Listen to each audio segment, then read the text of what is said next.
మోడీ దేశభక్తుడు, దేశమంటే అత్యంత ఇష్టం గల వ్యక్తి కాల్పుల విరమణ ఒప్పందానికి ఎందుకు అంగీకరించిండు అనేదే భారతదేశంలో ఉన్న 140 కోట్ల మంది మెదళ్ళలో నానుతున్న ప్రశ్న.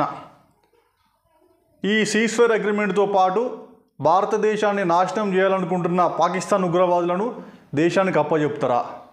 అమెరికా మధ్యవర్తిత్వం సరే, అసలు అమెరికా మీద దాడి చేసిన ఒసామా బిన్ లాడెన్నే పాకిస్తాన్ దాచిపెట్టింది, అమెరికాకు అప్పచెప్పలే.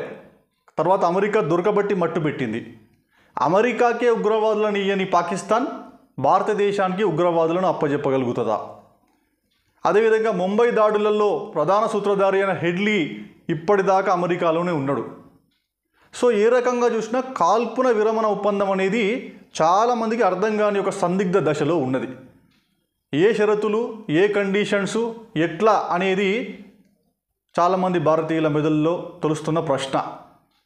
అయితే పహల్గామ్ దాడి తర్వాత మోడీ చాలా చాకచక్యంగా వ్యవహరిస్తూ ధన నష్టం, ప్రాణ నష్టం కాకుండా కేవలం ఉగ్రవాదులు మాత్రమే లక్ష్యంగా ఆయన టార్గెట్గా చేసిండు.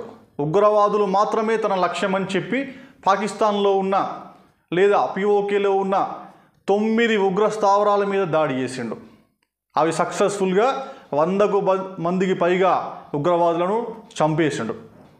కానీ తర్వాత పరిణామాల దృష్ట్యా ఇండియా పాకిస్తాన్కి యుద్ధం అనివార్యం అనుకున్న ఈ పరిస్థితులలో మోదీజీ అసలు కాల్పుల విరమణ ఒప్పందానికి ఎందుకు ఓకే చెప్పిండు అనేది చాలామందికి అర్థం కాని ప్రశ్న.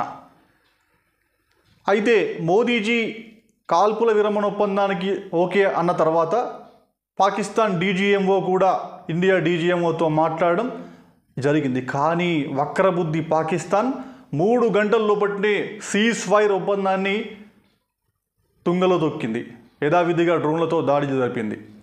సో మారని ఈ పాకిస్తాన్ బుద్ధి, మారని ఈ పాకిస్తాన్ ఉగ్రవాద బుద్ధిని ఎందుకు మోదీ నమ్మారు, లేదా అంటే ఎందుకు ఈ ఒప్పందానికి అంగీకరించారనేది చాలామంది మధ్యలో తొలుస్తున్న ప్రశ్న. దీని ప్రశ్నలకు సమాధానాలన్నీ కూడా దేశం తెలుసుకోవాలనుకుంటుంది.